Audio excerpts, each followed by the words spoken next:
Bienvenue à cette deuxième soirée sur notre série de conférences. Et ce soir, qui aura pour titre « La Bible et la question des origines ». Merci à vous qui avez fait le déplacement pour être présents. Merci à vous qui nous accueillez chez vous devant vos écrans. En tout cas, puissiez-vous, en cet instant, prendre le temps de vraiment faire place dans vos cœurs, afin de recevoir la divinité dans toute sa plénitude, le Père, le Fils et le Saint-Esprit. Je vous rappelle que nous serons ensemble pendant 2 semaines, ici à Saint-Denis jusqu'au samedi 16 et la semaine prochaine à Saint-Pierre. Permettez-moi de vous rappeler pour les enfants, comme Jésus disait souvent, laissez venir à moi les petits-enfants et ne les en empêchez pas. Pour cela, nous avons en haut une salle dédiée aux enfants. Donc pour les parents qui sont accompagnés d'enfants, n'hésitez pas à vous accompagner des personnes qui sont à l'accueil et elles se feront un réel plaisir de vous accompagner dans cette salle. Quand Dieu parle, l'univers se transforme.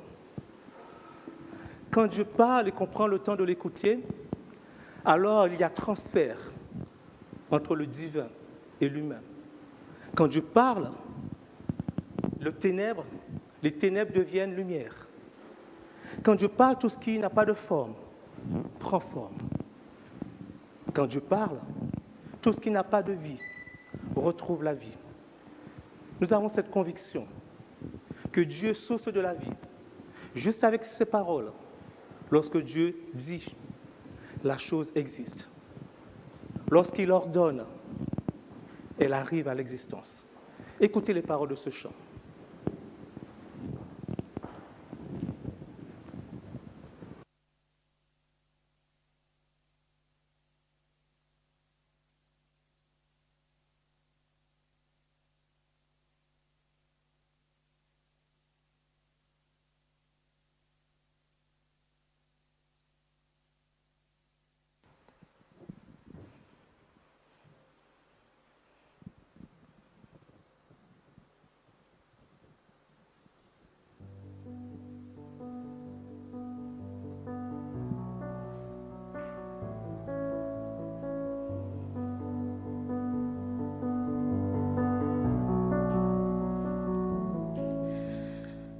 Dieu créateur, là au départ, bien avant le début des temps.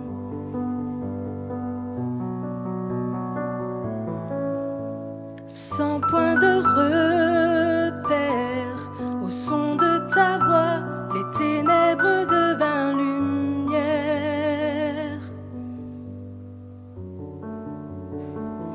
Et quand tu parles,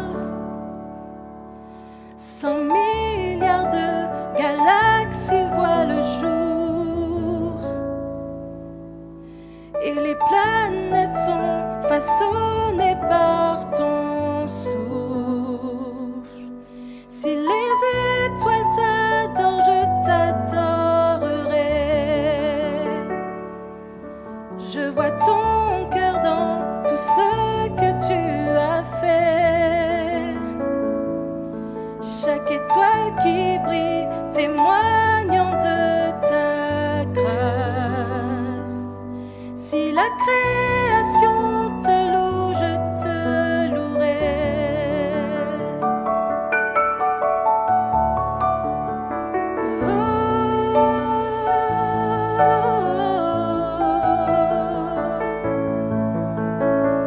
Dieu de promesses, ta parole est vraie, aucun mot n'est vide ou futile.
Et si les mers t'exaltent, je t'exalterai. Car si tout sur terre existe pour te louer, je te louerai. Si les vents suivent ta direction, je suivrai. Si les pierres silencieuses chantent, je chanterai.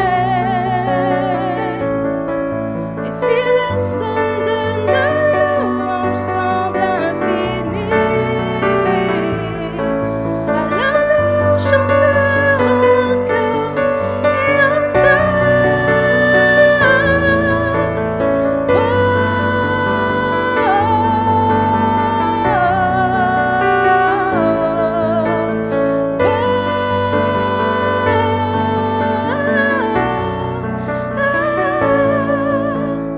Ô Dieu rédempteur, venu pour mon cœur, malgré mes échecs, mon orgueil.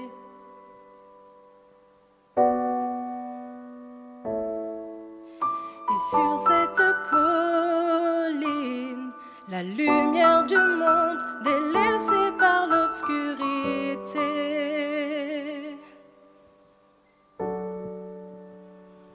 Et quand tu parles, mes 100 milliards d'échecs disparaissent. Car tu as échangé ta vie pour la mienne. Par ta victoire au tombeau, j'ai la victoire. Je vois ton cœur dans tout ce que tu as fait. Tu nous tises dans le chef-d'œuvre de ton amour. Si tu as tout donné, je veux tout donner. Je vois ton cœur sous 8 milliards de facettes. Chacune un enfant si précieux à tes yeux.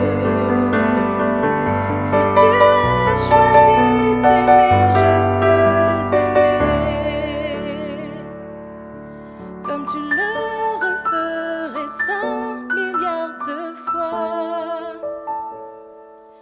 Mais qui pourrait mesurer ton grand amour? Car même pour un seul, tu aurais tout donné. Amen.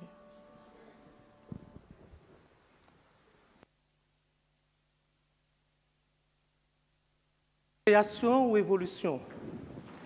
Voilà deux théories qui s'opposent et qui suscitent plusieurs questions. Quelles sont les origines de l'humanité? Ce chant nous révèle déjà que nous sommes fruits de création. Mais pour autant, nous continuons à nous poser des questions. Pour autant, nous continuons à remettre en question les origines, les véritables origines de l'homme. La Bible nous enseigne au plus profond quelles sont les véritables origines de l'humanité. Je vais laisser la parole à notre orateur de ce soir. Pour ceux qui ne l'ont pas vu hier soir, donc il s'agit du pasteur Jean-Paul Vimbouli, qui est évangéliste, conférencier, et qui anime aussi des émissions sur Réunion la Première. Donc je lui laisse la parole afin qu'il puisse encore ce soir nous permettre de découvrir les vérités enfouies dans la Bible.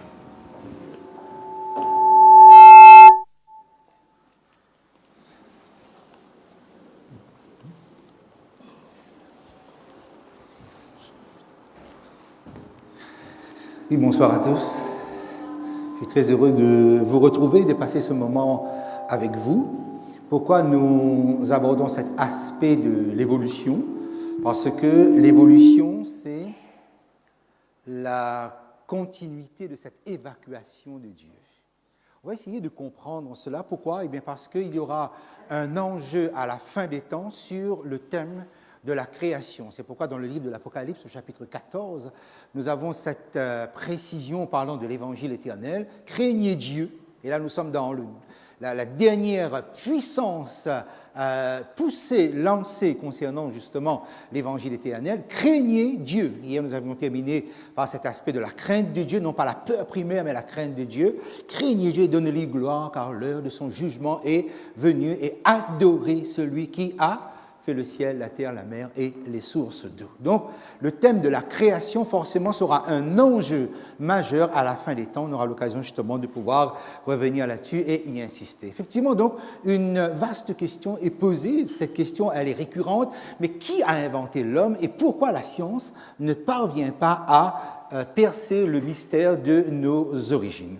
On va essayer, donc, de comprendre comment le monde, avec cette imprégnation de la théorie de l'évolution, remarquez que je n'ai pas encore défini ce mot-là, j'aurai tout le temps de le faire, c'est-à-dire notre monde est imprégné d'un système de pensée, et peut-être que j'oserais utiliser le mot d'un système idéologique qui consiste à classifier d'une manière biologique tout être vivant. Essayons de comprendre un moment cette classification-là. Voilà, on dit que le vivant est classifié selon donc l'espèce, le genre et famille.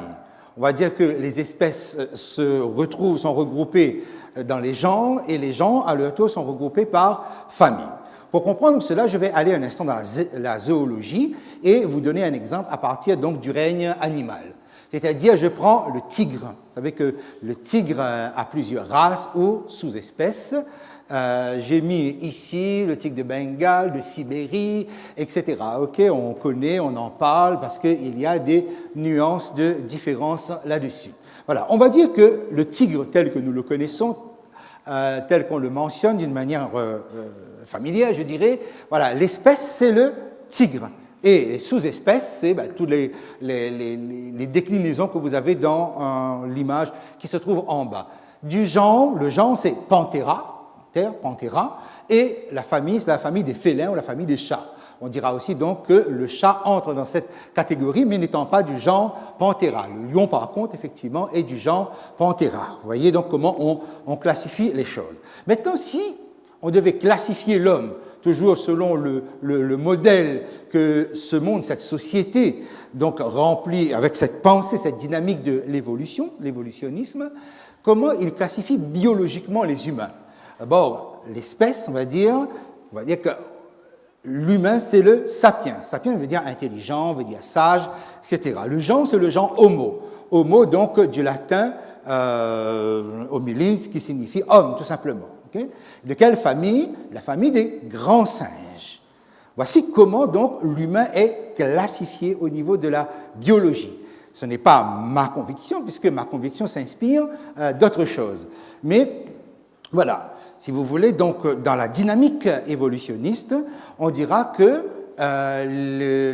l'homme est un animal du genre Homo et de l'espèce Sapiens. Voilà pourquoi on dit Homo sapiens. C'est ce que vous êtes. C'est-à-dire donc que la société scientifique ou évolutionniste va vous considérer comme un Homo sapiens. C'est l'homme moderne, c'est l'homme actuel. Maintenant, quand vous avez cette classification que vous avez ici, ça veut dire qu'il y a eu des homos, des hommes, qui venaient de la famille des animaux, des grands singes, qui n'étaient pas sapiens. Effectivement, dans le processus de l'évolution, on nous dit qu'avant l'Homo sapiens, il y avait l'Homo erectus. Avant l'Homo erectus, il y avait l'Homo habilis. Tout ça, donc, ce sont des évolutions pour amener à l'homme que vous êtes. Et un jour, donc, l'Homo sapiens, sans doute, disparaîtra dans quelques millions d'années pour laisser la place à un autre type d'espèce. Donc l'espèce va changer et on ne sait pas à quoi ressemblera donc cet homo qui n'arrête pas d'évoluer sur des millions d'années. Voilà donc ce qu'on nous enseigne. Et j'aimerais tirer quelque chose donc tout de suite au clair avec vous. C'est que même si on martèle par psychagogie, selon le mot que j'ai utilisé hier, c'est-à-dire il n'y a pas de démonstration, mais il y a pratiquement un endoctrinement, c'est-à-dire on martèle la chose, eh bien, moi, par exemple, je crois à la création. Et pour croire à la création, il me faut la foi. Eh bien, il faut savoir que celui qui croit à l'évolution, c'est-à-dire à la transformation des espèces, c'est-à-dire une espèce peut devenir une nouvelle espèce dans une transformation, une progression très lente, eh bien, il faut aussi croire. C'est-à-dire, ce n'est pas un savoir, ce n'est pas une démonstration, il n'y a pas de preuve, mais il y a une foi. Voilà, je vais l'appeler comme ça et le mettre entre guillemets, pour croire que l'homme est un animal qui vient de la famille des grands singes, du genre Homo, ça ne nous gêne pas, puisqu'effectivement on peut reconnaître notre humanité, il faut la foi. C'est-à-dire, autant que moi qui crois que Dieu a créé, il me faut la foi. Pourquoi? Parce que je ne peux pas le démontrer. Parce que personne n'était présent pour voir. Je ne peux pas le démontrer, je ne peux pas le prouver. Eh bien, il faut savoir que lorsqu'on parle de l'évolution des espèces, il n'y a pas de preuve non plus. Dans les deux cas, donc, il faut la foi. Alors, on va parcourir le livre de la Genèse, puisque donc, surtout les chapitres 1 à 11, pas dans la totalité, mais quelques chapitres, comme je l'ai mentionné hier. Et d'emblée, si vous voulez, pour prendre une expression un peu familière, la Bible met le pied dans le plat. Pourquoi? Parce qu'effectivement, dans Hébreux, chapitre 11 et le verset 3, nous lisons, c'est par la foi que nous reconnaissons que l'univers a été formé par la parole de Dieu. Anne-Cécile l'a très bien exprimé à l'instant dans ce beau chant, effectivement, et quand on y croit, il y a une transformation qui... Et pourquoi j'y crois? J'y crois parce que j'ai la foi, c'est-à-dire j'ai une confiance que ce que la parole de Dieu dit, et quelle que soit la pression sociale, sociétale, scientifique, académique, éducationnelle, tout ce que vous voulez, ok, j'ai la parole de Dieu et j'investis ma foi là-dedans.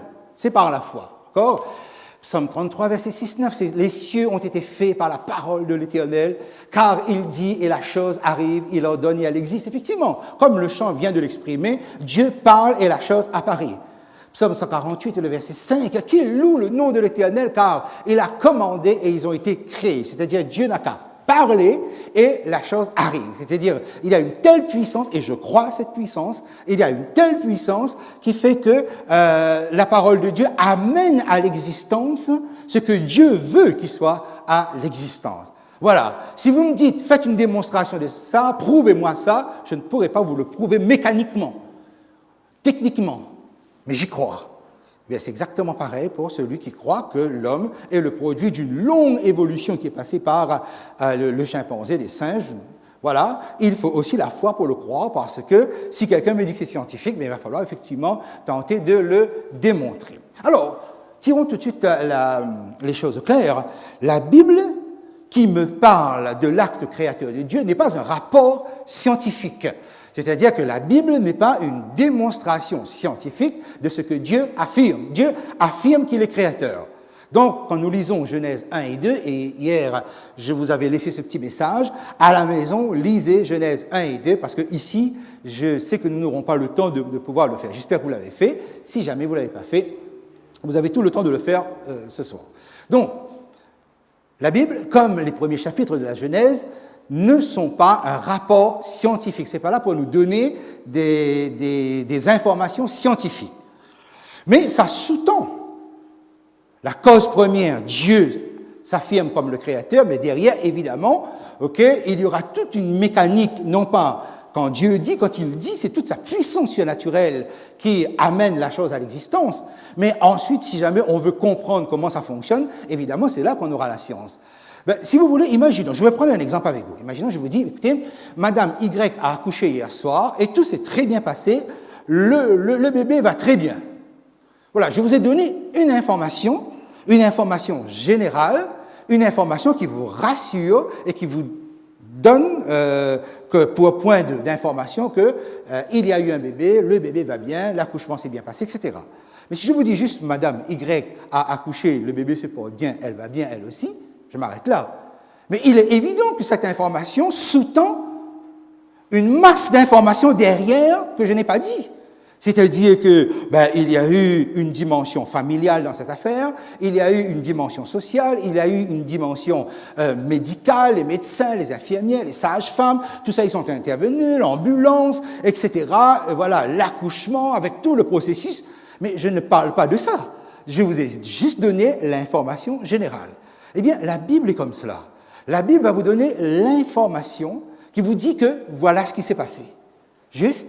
Mais maintenant, si vous voulez comprendre le mécanisme, et c'est là que la vraie science entre en jeu, parce que la science va tenter de comprendre comment ça fonctionne.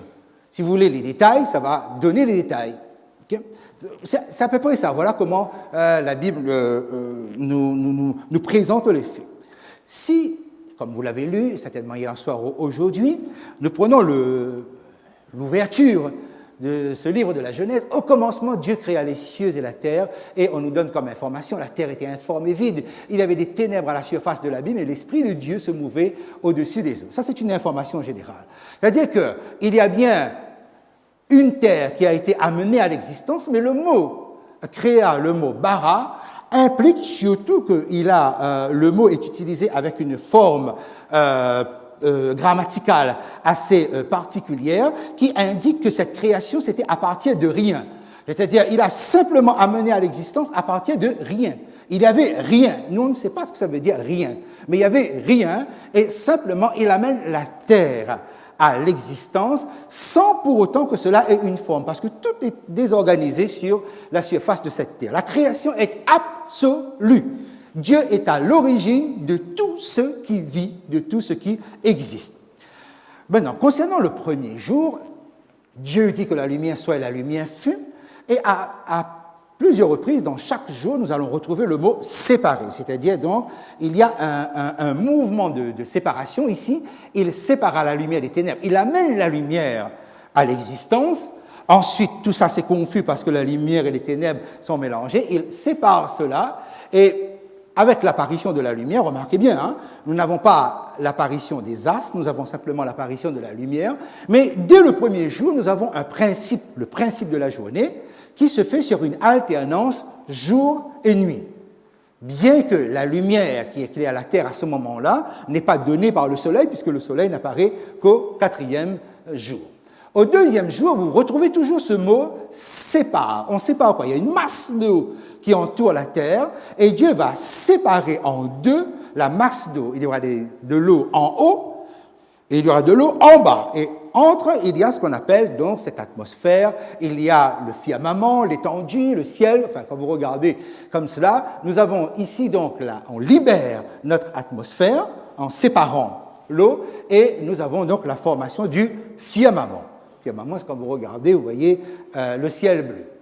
Le 3e jour, là aussi donc on va rassembler les eaux qui sont au-dessous du ciel, mais on va sur la terre séparer la terre, sur le globe terrestre, on va séparer terre et mer, ce qui fait que nous allons avoir l'apparition du continent initial, c'est-à-dire il y avait un seul continent, donc Dieu sur terre, il sépare les eaux, et l'océan remplit à peu près 70% de la surface du globe terrestre. Vous voyez, donc il reste pour la Terre 30%.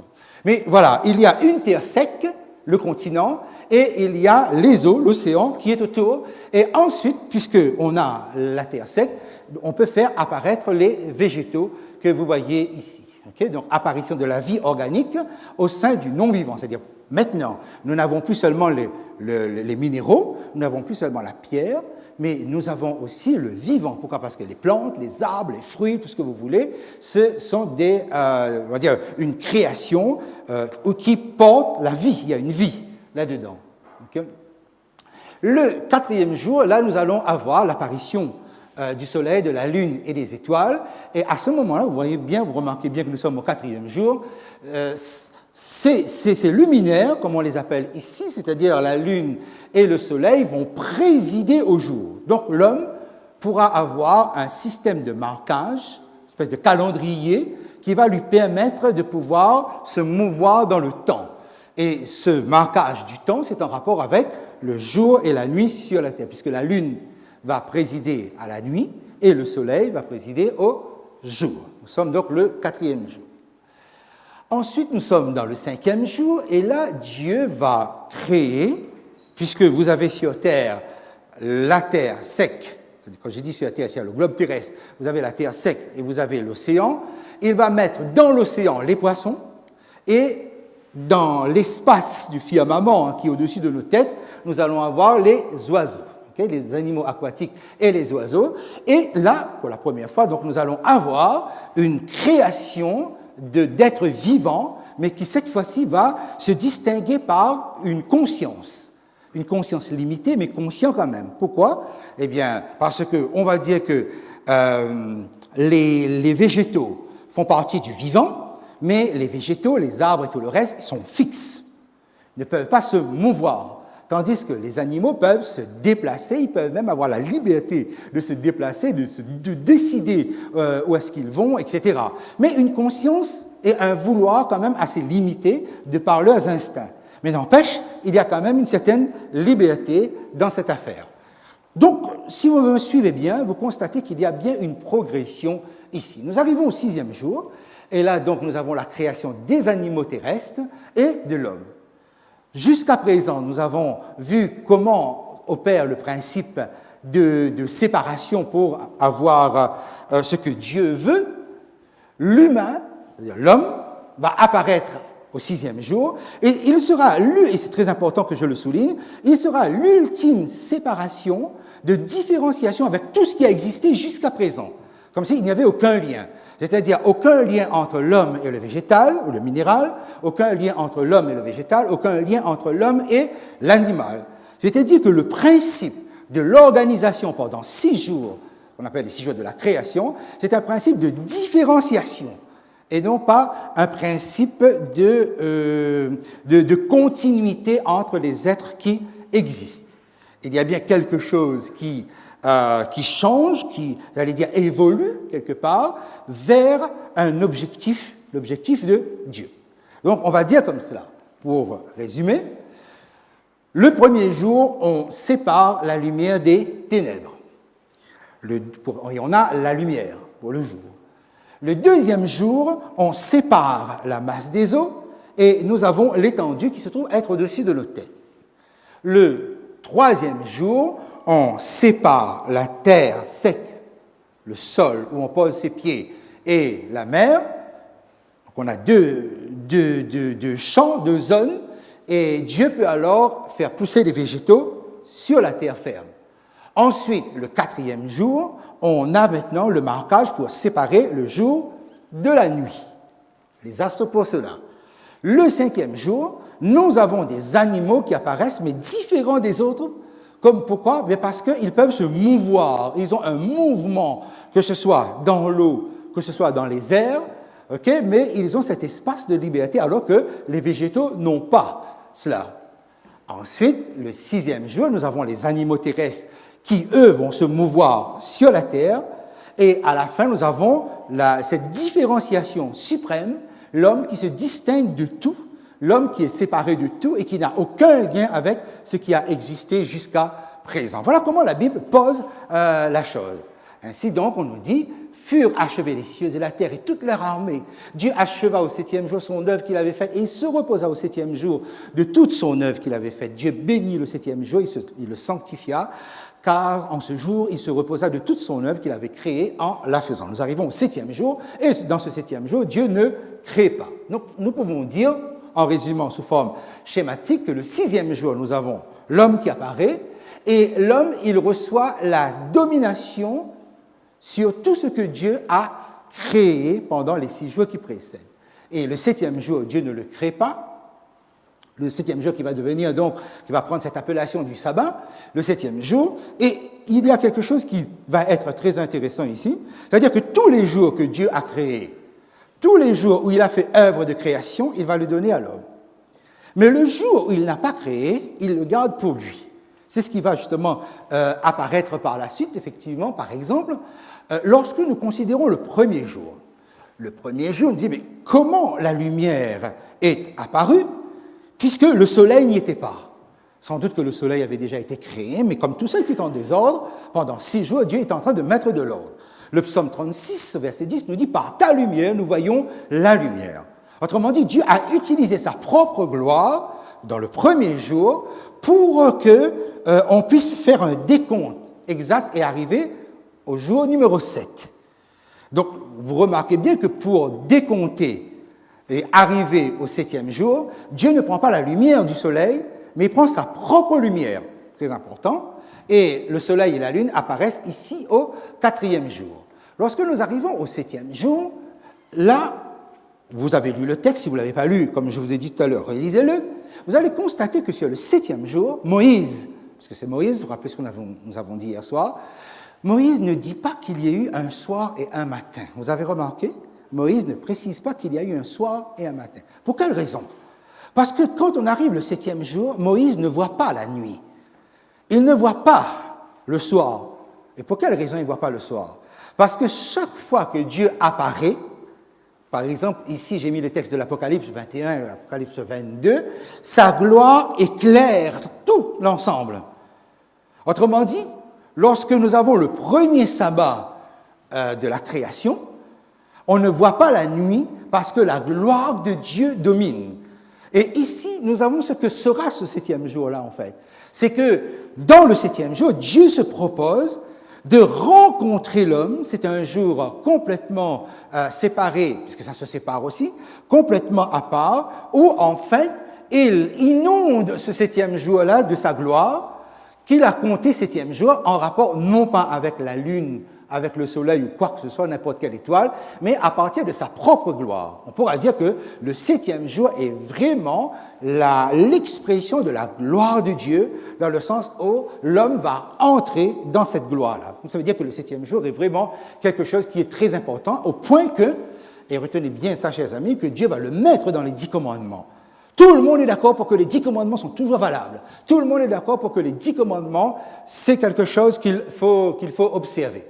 Mais regardez bien le 4e commandement. Souviens-toi du jour du repos pour le sanctifier. Tu travailleras 6 jours et tu feras tout ton ouvrage. Mais le 7e jour est le jour du repos de l'Éternel ton Dieu. C'est le jour du repos de l'Éternel ton Dieu. Tu ne feras aucun ouvrage, ni toi, ni ton fils, ni ta fille, ni ton serviteur, ni ta servante, ni ton bétail, ni l'étranger qui est dans tes portes. Car en 6 jours, l'Éternel a fait les cieux et la terre et la mer et tout ce qui est contenu. Et il s'est reposé le 7e jour. C'est pourquoi l'Éternel a béni le jour du repos et l'a sanctifié. Autrement dit, donc, il y a quelque chose qui sanctionne ma foi, il y a quelque chose qui sanctionne ma croyance en la création, c'est que justement, je vais faire une démonstration devant la terre ou devant tout l'univers que j'entre dans le repos de Dieu et je le reconnais pour créateur.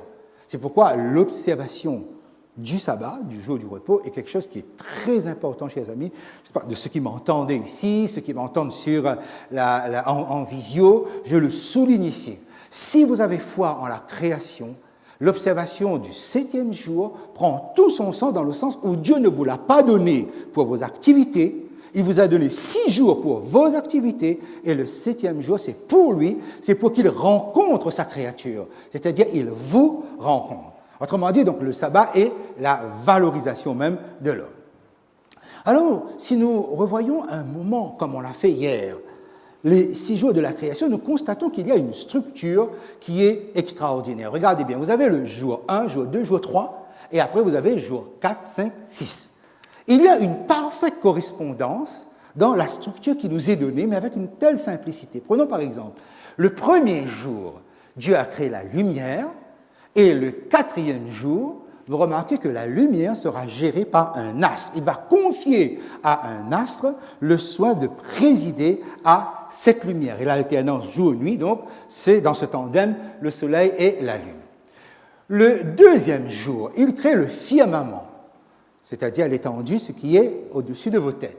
Eh bien, le 5e jour, qui correspond à ce 2e jour, il y met, puisque sur terre, on aura la terre et la mer, il y met les poissons et il y met les oiseaux. Le 3e jour, nous avons donc cette séparation terre, mer et végétaux. Eh bien, le 6e jour, les hommes, comme les animaux terrestres, pourront donc vivre sur cette terre et consommer les produits végétaux qui poussent. Ainsi donc, vous avez une parfaite correspondance, comme si quelque chose, quand Dieu fait, il fait des choses avec ordre. Tout cela est ordonné, tout cela est relié, mais tout est aussi simple en fait. Parce que j'ai essayé pendant quelques minutes assez rapidement d'essayer de vous poser ça, mais avec une réelle simplicité. Voilà, si je crois, j'adhère à quelque chose que Dieu me révèle d'une manière simple, où il n'y a pas tout un mécanisme trop compliqué pour que j'essaye de comprendre pourquoi je suis là, comment je suis là et où est-ce que je vais alors que je suis là. Donc, tout ça est quelque chose de vraiment important. Et là, Dieu va mettre en place ce qu'on appelle les rois de la création. Les rois de la création, ça va commencer au 4e jour.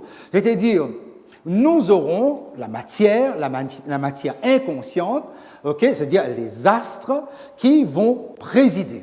Ensuite, nous aurons la deuxième catégorie de rois, les animaux, les poissons, les oiseaux et ensuite les animaux terrestres. Mais là, vous avez un pas supplémentaire. Lequel? C'est que les animaux sont des êtres, je vous ai dit, conscients, mais je dirais même semi-conscients, capables de pouvoir se mouvoir librement, quoique liés ou gênés par leurs instincts, ou limités par leurs instincts, mais ils ont quand même un mouvement par rapport aux astres. Parce que ça aussi, ça bouge. Mais ça bouge, ça ne sort pas de leur orbite. Ça reste cyclique. Ça reste dans quelque chose qui est très carré, très précis. Pas les animaux. Les animaux peuvent, un chien peut aller là, aller là-bas, vous le chassez, il va aller de l'autre côté, etc. Les oiseaux peuvent voler où ils veulent. Mais c'est quand même limité. Tandis que lorsque nous arrivons au 6e jour avec l'homme, vous avez l'homme qui va entrer aussi dans cette royauté, mais l'homme, lui, va avoir une conscience pratiquement illimitée. C'est-à-dire que lui, il aura une liberté totale. Ce sera le seul qui sera à l'image de Dieu au niveau de la prise de décision. Et il ne dépend de rien sur cette terre que de Dieu, puisque les animaux vont être soumis à la domination de l'homme, à la responsabilité de l'homme, mais l'homme, lui, n'est soumis à rien parce qu'il reçoit la totale domination. Il le reçoit des mains de Dieu.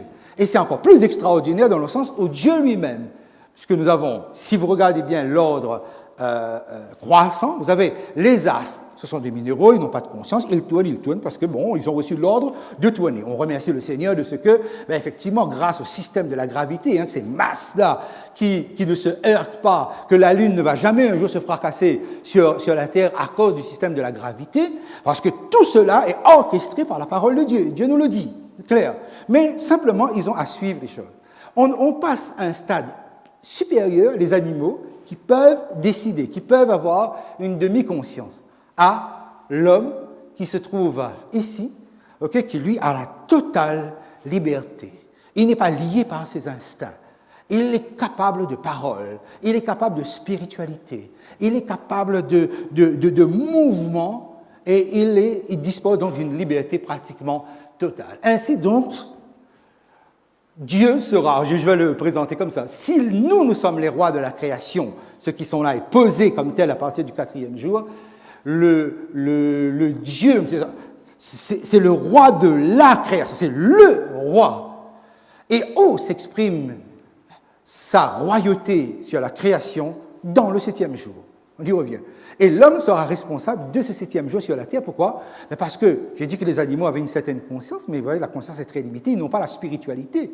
Vous ne pouvez pas demander à un animal d'observer le sabbat le 7e jour, ce n'est pas possible. Vous pouvez dire à un homme d'observer le sabbat le 7e jour. Bien comprendre, quand la communication de Dieu va se faire dans la parole envers quelqu'un qui est capable de comprendre ce qu'il est en train de dire. Et on voit ici tout de suite, c'est qu'à qui Dieu a confié la domination de tout cela, non pas à celui qui est le plus fort, non pas à celui qui est le plus rapide, il l'a confié à l'homme, et l'homme, il ne peut pas se mouvoir dans les airs, il ne peut pas se mouvoir dans l'eau, il n'est pas amphibien par exemple, il ne peut se mouvoir que sur la terre.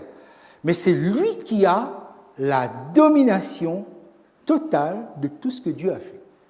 Et pour bien marquer les choses, vous avez une grande diversité de formes au niveau des animaux. Mais pour l'humain, il n'y a pas de diversité de formes.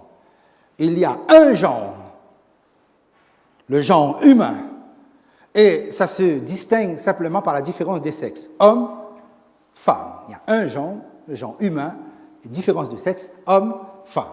Mais chez les animaux, ce n'est pas le cas. Vous avez une grande diversité d'animaux, et vous avez des animaux avec, et là on pourrait dire que Dieu a vraiment été artiste, je veux dire, voire même fantaisiste dans la façon dont ces animaux fonctionnent.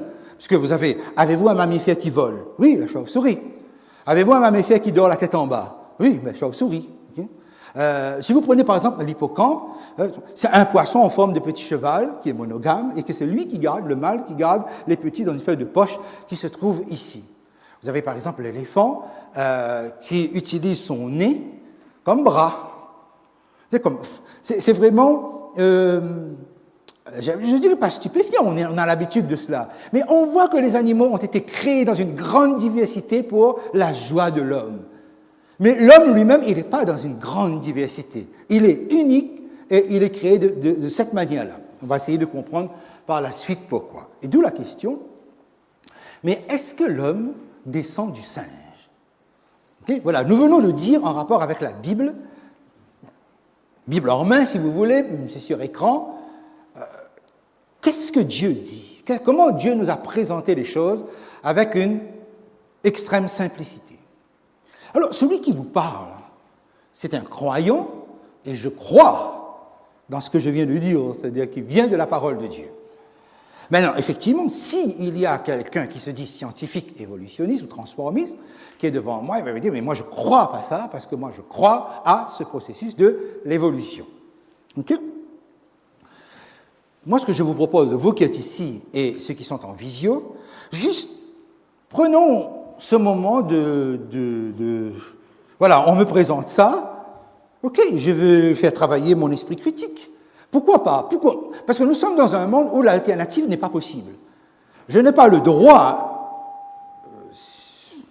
dans les médias par exemple, ok, en public, de dire « je crois à la création ». Si je dis ça, si j'affirme ça, on va dire « mais il est cinglé ». Il est dangereux, voire même ce sont des propos qui ont été utilisés sur des chaînes publiques.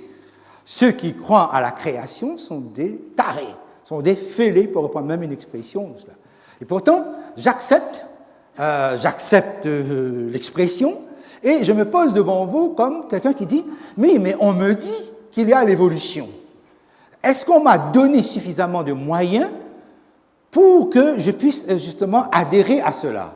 Ou bien est-ce que j'ai la liberté de pouvoir adhérer à autre chose? Parce que je respecte la liberté de celui qui dit, lui, il ne croit pas en Dieu, il croit que l'homme descend du singe. OK.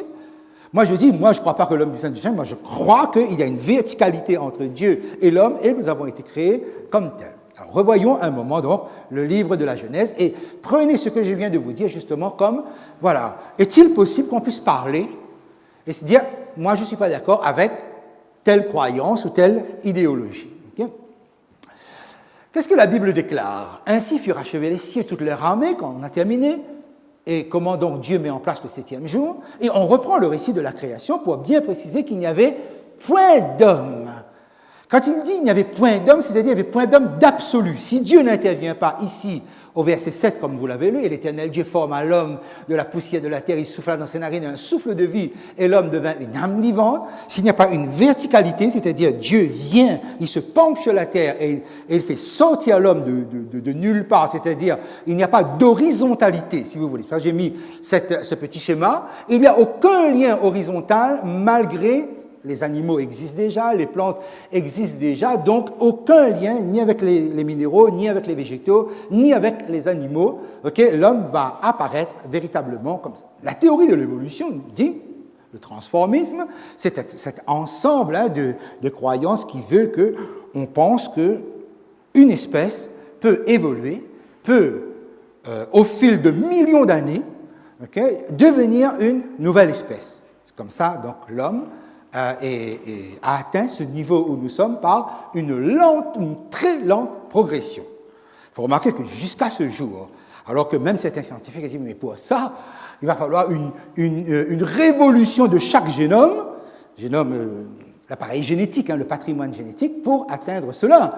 Et on n'a jamais vu une telle révolution, on n'a pas de preuves, on n'a pas de traces de cela. Mais qu'importe, on y croit. OK, chacun est libre de croire ce qu'il souhaite. Mais la question est, est-ce que l'évolution est une science? Tout à l'heure, je vous ai dit, c'est quoi la science? La science est une discipline qui part de l'observation, donc ce qui est observable, ce qui est vérifiable, et on vérifie au moyen de méthodes expérimentales. C'est-à-dire que le savant, lui, savant scientifique, le savant, il pose une hypothèse, il amène ça dans le laboratoire, et puis il expérimente tout ça, et puis si ça réussit, il dit, ben voilà, c'est expérimental. C'est ça la science. Autrement dit, un scientifique, il va des faits observables, c'est-à-dire il va travailler sur la mécanique. C'est-à-dire il est capable d'expliquer comment les choses fonctionnent. Mais il serait incapable de dire d'où vient la chose qui fonctionne comme ça. Donc, si un scientifique, effectivement, il est capable d'expliquer la vie, le mécanisme de la vie, il serait incapable de dire d'où vient la vie. Or, si l'évolution dit, eh bien, nous expliquons l'origine de la vie, ce n'est pas de la science, c'est de la philosophie. Ce n'est pas de la science. Voilà ce que moi je dis, ce que le croyant dit. Moi je dis que c'est un poème. Comme, alors, par exemple, comme moi, la Bible, je dis, voilà, ben, la Bible, Dieu a tout créé. Eux, ils rigolent en disant, ah, mon Dieu a tout créé, tu crois à ça? Eh bien, à ce moment, je pourrais rigoler aussi dans l'autre sens. En fait, hein, et tout en restant très, très, très sérieux dans l'affaire. Donc, je dis, l'évolution n'est pas une science.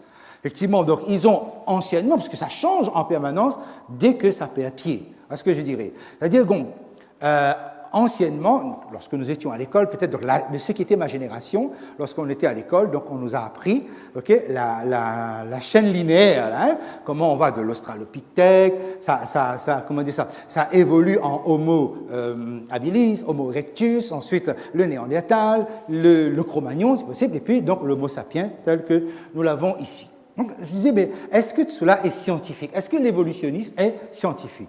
Sa figure la plus marquée, c'est Charles Darwin, qui a essayé, bon maintenant, si vraiment les espèces évoluent, ben, il faut trouver les fossiles intermédiaires, c'est-à-dire, ben, il y a quelque chose qui fait un lien entre ces intermédiaires. Si on parle d'une espèce et il y a une espèce différente, ben, forcément, il faut bien trouver la chaîne. Or, lui, et tout ce qu'il avait suivi à l'époque, ils se sont désespérés. Pourquoi? Parce qu'ils ont cherché ce lien qu'on appelle le chaînon manquant à l'époque et ils n'ont pas trouvé. Donc, entre-temps, donc, la chose a évolué. Donc, anciennement, effectivement, on allait de l'Australopithèque, qui est donc ce singe qui commence à se dresser sur ses pattes pour la bipédie, mais qui n'est pas encore véritablement évolué, parce que pour être l'homme, il faut être à ce niveau.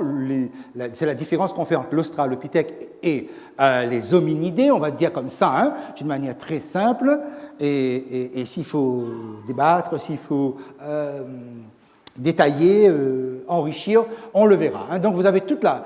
Anciennement, on disait, on a appris comme ça. Ma génération à l'école a appris cette chaîne-là. Et on a continué à chercher. On n'a pas trouvé. On n'a jamais trouvé de chaînon manquant. Donc, comment prouver qu'il y a évolution entre les espèces s'il n'y a pas de chaînon manquant? Alors, à tout récemment, on a donc dit que, on a compris pourquoi on ne trouve pas. Parce qu'en réalité, l'homme ne descend pas d'un ancêtre commun, mais il y a plusieurs ancêtres communs. Donc, on augmente le nombre. Si on augmente le nombre, ça veut dire qu'on complique. Si on complique, ça veut dire que ça va être très difficile à trouver. Parce qu'ils ont essayé ce fameux, donc, qu'on appelle le chaînon manquant.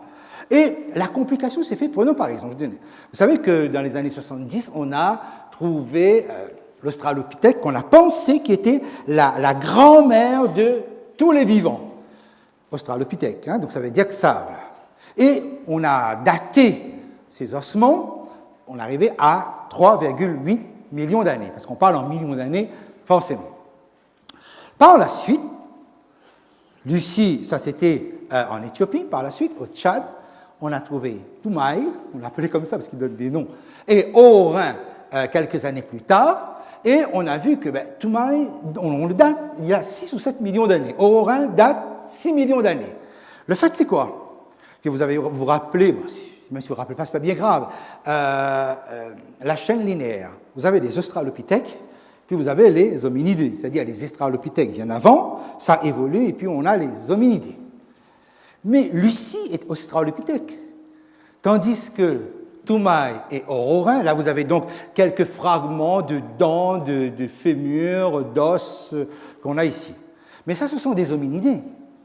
Alors, est-ce que vous comprenez sur mon tableau, sur mon écran, le problème?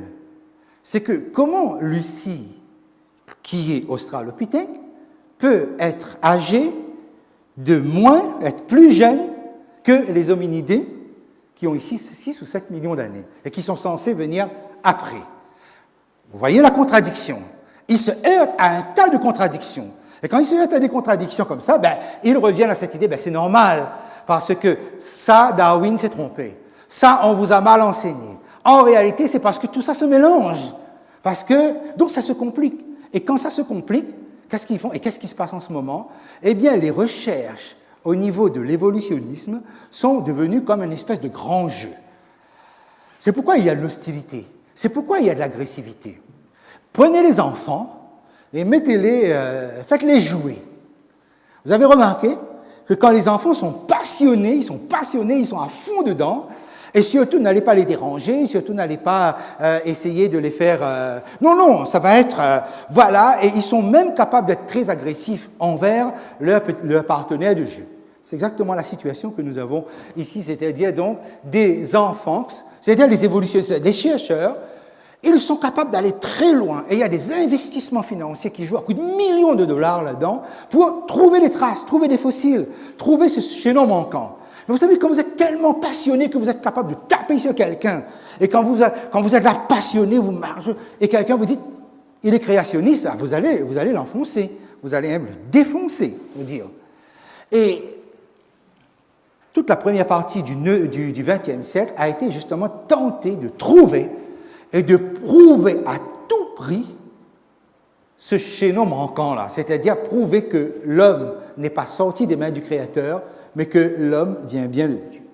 Alors, parmi ces supercheries, vous avez le Pithecanthropus erectus, c'est-à-dire un certain Eugène Dubois, qui, sans doute fatigué de chercher et ne trouvant pas, il a trouvé un crâne, un fémur qui n'était pas très loin, et il a assemblé tout ça et il a dit, voilà, ok, nous avons trouvé le chaînon manquant et pratiquement toute la communauté scientifique a plongé tête baissée là-dedans. Ok, bon, ça c'est la représentation toujours artistique de cela. Et par la suite, la supercherie est découverte. Pourquoi? Parce que le crâne appartenait à un singe et le fémur appartenait à un humain.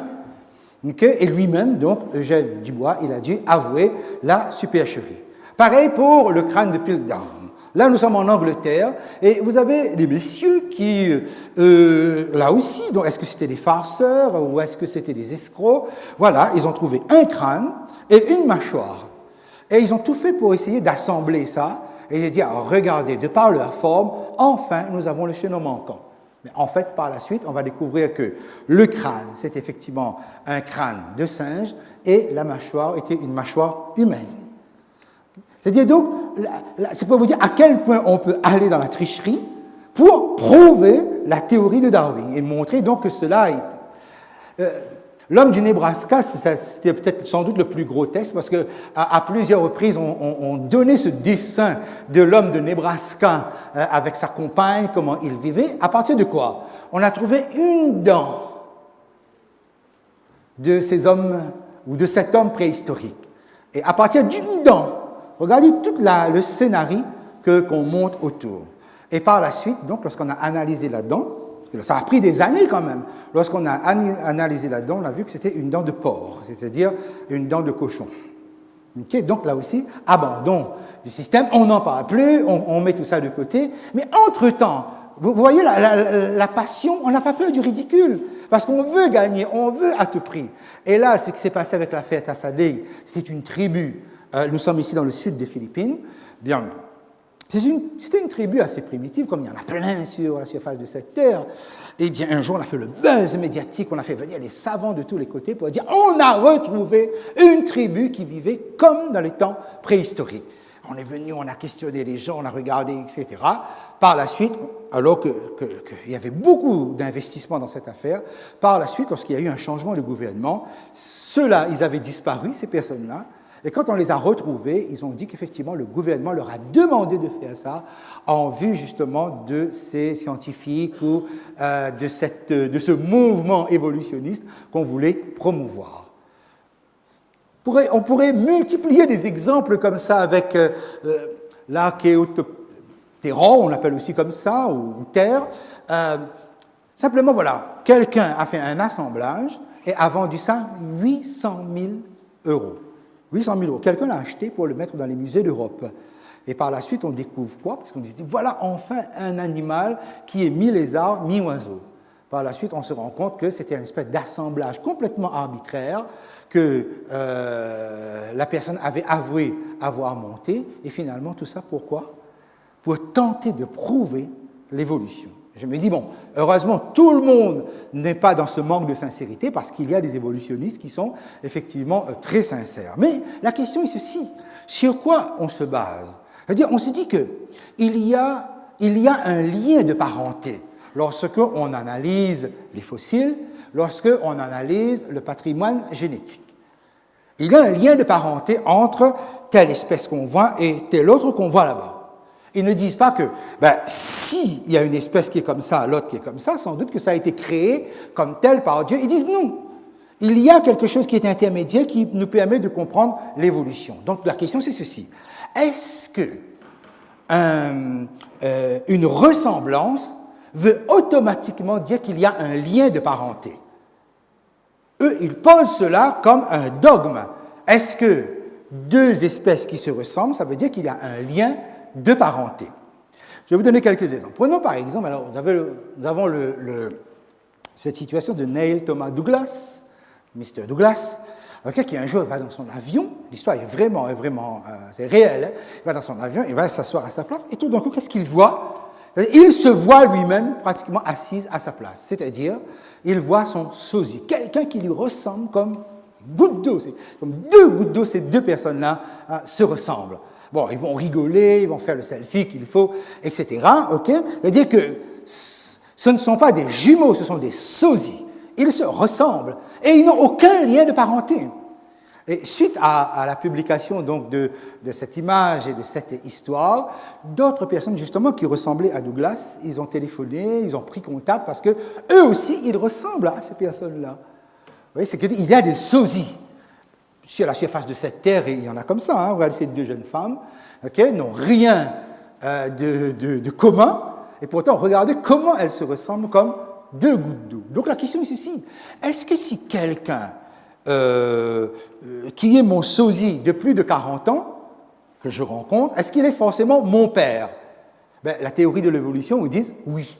Alors qu'en réalité, toute la réalité de l'existence nous montre que pas forcément. Prenons par exemple à distance. Cet homme, c'est un inconnu je ne sais plus très bien si c'est la Première ou la Deuxième Guerre mondiale. Regardez-le bien. Il vous rappelle quelqu'un? Nicolas Cage. Beaucoup plus récent. Vous voyez, ça se ressemble. Hein? Prenons par exemple celui-là. C'est un autre inconnu américain. Il vous rappelle quelqu'un? Qui? Eddie Murphy. Et pourtant, c'est des années de distance qui les séparent. Je vais aller encore plus loin dans le temps. Vous avez ici donc un buste romain. Il vous rappelle quelqu'un? Elvis Presley. Alors regardez peut-être un peu plus près celui-là. Regardez bien. Il vous rappelle quelqu'un? Michael Jackson. Vous voyez, ça sont des choses qui remontent à très loin. Et cependant, il est très possible, chers amis, que vous ayez des sosies quelque part dans le monde, quelqu'un qui vous ressemble point pour point, soit dans le temps présent, soit dans le passé. Donc, qu'est-ce que nous sommes en train de dire? C'est qu'en fait, la ressemblance ne crée pas le lien de parenté. Prenons, on nous dit que oui, mais on a découvert des choses, des espèces d'animaux qui ressemblent à des hommes. Et au point même que, par exemple, quelle est la différence qu'il y a entre la différence génétique qu'il y a entre le chimpanzé, qui est, selon la théorie de l'évolution, mais ce qui est une réalité, et nous, et l'humain. La différence génétique est de 1%, c'est-à-dire que nous partageons avec le chimpanzé 99% du patrimoine génétique. On se ressemble énormément. Vous voyez qu'il y a de quoi, effectivement, être chamboulé, se dire, effectivement, il doit y avoir un lien de parenté, 1%. Et pourtant, ce 1%, ce n'est pas une petite chose. Prenons par exemple, imaginons, je vous ramène un moment hier soir. Hier soir, vous ne me connaissez pas pour certains parmi vous, le présentateur, il me présente, et je viens devant vous. Imaginons que je viens et j'emmène un chimpanzé. Bon, mon montage, il n'est pas très terrible, hein, mais c'est juste pour la démonstration. J'emmène un chimpanzé, je mets là. Okay? Et puis quelqu'un à côté de vous dit, mais il nous a parlé du pasteur Jean-Paul, mais qui est le pasteur Jean-Paul là-dedans? Qui est celui qui va nous présenter le message ce soir? Alors vous allez répondre quoi? Automatiquement, vous n'avez aucun doute. Vous allez dire, mais c'est lui ça, celui qui a les lunettes là, et qui a le costume. C'est lui qui va nous parler. C'est-à-dire que vous allez immédiatement faire une reconnaissance. La reconnaissance est immédiate, instinctive. Même si vous êtes myope, pratiquement à 99%, au presbyte à 99%, vous n'allez pas vous tromper entre moi et un chimpanzé qui est ici. D'accord? Mais si, par exemple, on nous emmène tous les deux dans un laboratoire, okay, on fait l'analyse génétique, mais il n'y a que 1% de différence entre cet orateur-là et le chimpanzé qui était à côté de lui. Il n'y a que 1%. Est-ce que vous estimez que c'est vraiment une différence?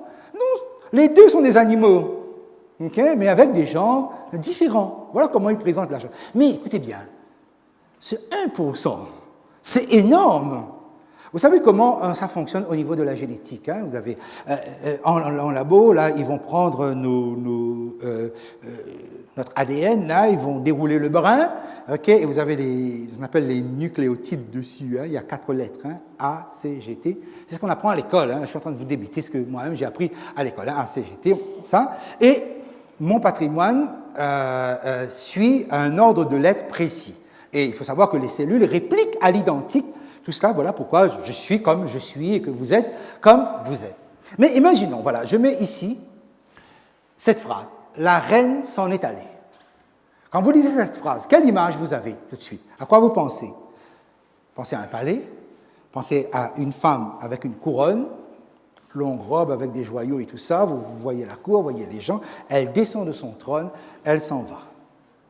Imaginons que je change une lettre, une seule lettre de cette phrase, c'est-à-dire au lieu du R, je mets un P. Ça donne quoi? La peine s'en est allée. Quelle image vous avez? Vous avez l'image peut-être d'un petit garçon qui est en train de pleurer. Je suis arrivé, je l'ai consolé, je lui ai donné une glace, et il est content, il joue, etc. La peine s'en est allée. J'ai changé une lettre, toute l'image a changé. Il n'y a aucun lien de parenté entre les deux informations. Une lettre. Et un poisson, ce n'est pas une lettre. Un poisson, c'est tout un monde. Que Dieu ait créé des animaux avec une telle proximité de l'homme, cela ne doit pas tant nous étonner. Ce qui nous surprend lorsque nous lisons la parole de Dieu, c'est la chronologie des faits. Regardez bien, vous allez voir. Quand vous mettez la création et l'évolution ensemble, vous avez, au départ, vous avez la formation de la terre. Avec l'évolution, c'est pareil. Ensuite, au niveau de la création, il y a la présence de l'eau avant que Dieu commence à créer. Ensuite, vous avez, je saute, hein, vous avez l'apparition des animaux marins en premier. Avec l'évolution, vous avez l'apparition des animaux marins en premier parce que la vie a commencé dans l'eau. Et à la fin, avec la création, l'homme dominant est l'aboutissement. Pareil, pour l'évolution, l'homme dominant est l'aboutissement. Ce qui est encore plus rapproche, c'est que dans la Bible, vous avez une catastrophe climatique qui va bouleverser toute la création. Comme par exemple, dans l'évolution, une catastrophe climatique qui va complètement perturber ce qui est en place. Donc, ça nous dit ceci, c'est que les évolutionnistes avaient donc déjà un schéma de pensée, parce que ça se calque, parce que ça se retrouve. Et si derrière cet esprit-là, il y avait beaucoup plus que ça. Et permettez-moi de terminer pourquoi on a parlé de la création. Parce que nous sommes à proximité du retour de Jésus. Et si les évolutionnistes pensent qu'il a fallu 7 millions d'années pour avoir ça, la Bible m'a dit qu'il a fallu que quelques minutes pour avoir ceci. Dans Actes chapitre 17, le verset 26-29, Dieu a fait que tous les hommes sortis d'un seul sang habitent sur toute la surface de la terre ayant déterminé la durée des temps et des bornes de leur demeure. Ainsi donc, il dit, étant la race de Dieu. C'est quoi l'homme? L'homme n'est pas la race des animaux. L'homme est de la race divine. Nous sommes de la race de Dieu, lesquels nous assurent de sa part les plus grandes et précieuses promesses, nous dit Pierre dans son épître, 2e épître, chapitre 1, verset 4, afin que par elles vous deveniez participants de la nature divine. Nous sommes participants de la nature divine. L'homme est de la race de Dieu, l'homme est participant de la nature divine. Et je voudrais terminer avec ce texte, Ésaïe, chapitre 43, versets 1 à 4. Pourquoi? Et tout à l'heure, dans le chant d'Anne-Cécile, c'est ressorti. Est-ce qu'on peut mesurer l'amour de Dieu? Dieu dit ceci à sa créature. Ainsi parle maintenant l'Éternel qui t'a créé. Jacob, c'est un prénom, c'est un nom personnel. Celui qui t'a formé, ô Israël. Israël et Jacob, c'est la même personne. Ne crains rien car je te rachète. Si l'homme n'a pas été créé par Dieu, toute la rédemption en Jésus-Christ ne vaut rien. Tout ça, ça tombe. Jésus ne nous a pas rachetés. Jésus n'est pour rien. Jésus n'est rien dans l'évolution. Et il dit, je t'appelle par ton nom. Vous pouvez imaginer ce qu'il y a d'intime là-dedans. Tu es à moi, parce que tu as du prix à mes yeux, parce que tu es honoré et que je t'aime. Ça, c'est la phrase de Dieu. Voilà pourquoi, dans tout le message, toute la dynamique de la création, nous avons une valeur indescriptible aux yeux de celui qui nous a créés. Et son amour est aussi indéchiffrable, comme le chant le disait. Mais est-ce qu'on peut mesurer? Mais qui peut mesurer l'amour de Dieu? Vous ne savez pas à quel point Dieu vous aime. Vous ne pouvez pas vous imaginer à quel point Dieu vous aime. Ce n'est pas simplement, déjà quand un humain nous dit qu'il nous aime, nous sommes touchés. Mais maintenant, c'est le Créateur qui dit « Je t'aime ». De loin, l'Éternel se montre à moi, mais je t'aime d'un amour éternel. Et ce soir, je voudrais vous laisser être imprégné de cet amour de Dieu, quelle que soit la position que vous pouvez avoir, et vous donner cette certitude. Et j'appuie, je souligne cette certitude. Dieu vous aime. Aucune autre puissance de la nature ne pourra vous dire « Je t'aime », comme Dieu va tout faire pour faire une démonstration de son amour. Est-ce que vous voulez bien qu'on puisse prier ensemble afin que ce maître de l'univers, je dis, mais qu'est-ce que l'homme pour que tu te souviennes de lui? Le Fils de l'homme pour que tu prennes garde à lui. Psaume 8, le maître de l'univers. Je voudrais vous inviter à incliner la tête et nous demanderons à ce Dieu de nous submerger par cet amour qui nous dépasse. Et Dieu merci. Nous le remercions parce que nous avons un Créateur, parce que nous avons un Père. Prions ensemble.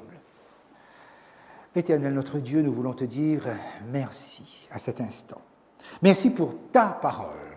Merci pour la certitude que tu nous donnes. Merci pour la foi que nous pouvons avoir. C'est vrai, nous ne pouvons pas démontrer. Simplement, nous constatons que le système alternatif en face a aussi ses défaillances. Quand bien même il y aurait des gens les plus intelligents, combien même des sommes comme des puissances médiatiques, scientifiques, universitaires, tout cela serait investi pour porter cette croyance en face. Nous confessons une croyance différente. Nous confessons une création jeune, récente. Parce que nous croyons, Seigneur, que ta puissance est capable de dépasser toutes les datations et tous les calculs. Parce que la seule perspective que tu as mise devant nous, c'est que tu reviens pour nous chercher. Parce que tu nous aimes, tu nous as préparé une place. Bénis donc tous tes enfants, qu'ils soient ici, dans cette salle, ou en visioconférence, que tous nous puissions sentir ta tendresse et ton amour. Au nom de Jésus. Amen. Je voudrais vous inviter dans le droit fil de notre présentation de ce soir à entendre ce chant, Maître de l'univers, mon Créateur. Quand je vois ma misère, la crainte vient dans mon cœur. Mais tout au fond de moi, je sais que tu demeures du haut de ton trône, tu formes mon cœur. Puisse ce même Dieu Créateur, à cet instant, créer en vous un cœur nouveau.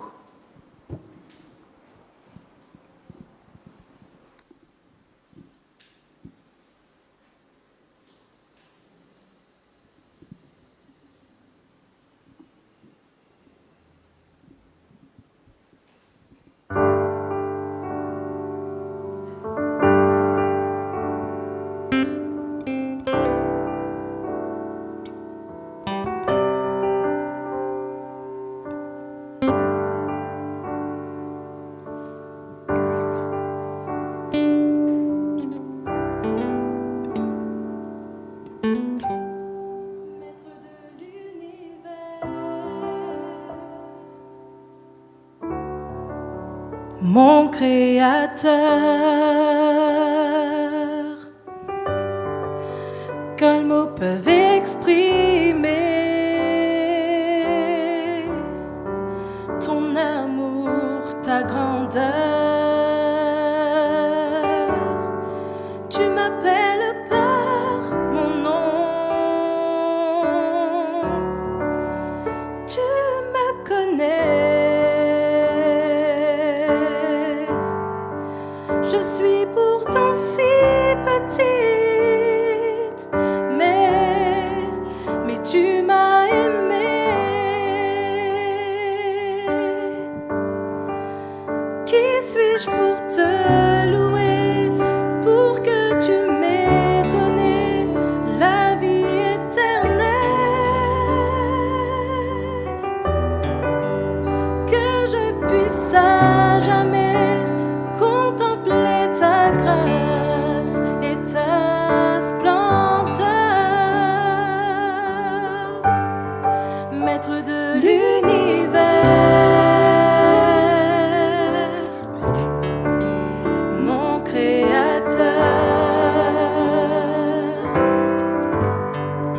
Quand je vois ma misère, la crainte vient dans mon cœur, mais tout au fond de moi, je sais que tu demeures du haut de ton trône. Tu formes mon cœur. Qui suis-je pour te louer, pour que tu m'aies donné la vie éternelle, que je puisse à jamais contempler ta grâce et ta splendeur. Qui suis-je pour te louer, pour que tu m'aies donné la vie éternelle, que je puisse à jamais contempler ta grâce et ta splendeur.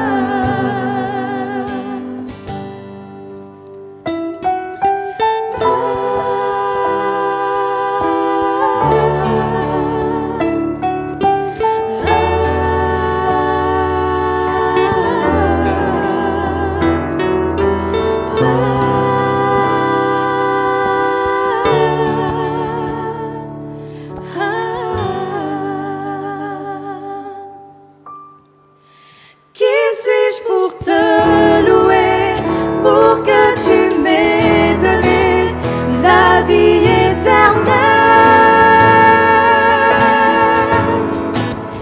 que je puisse à jamais contempler ta grâce et ta splendeur. Qui suis-je pour te louer, pour que tu m'aies donné la vie éternelle, la vie éternelle, que je puisse à jamais contempler ta grâce et ta splendeur. Qui suis-je pour te louer, pour que tu m'aies donné la vie éternelle, que je puisse à jamais contempler ta gloire et ta splendeur.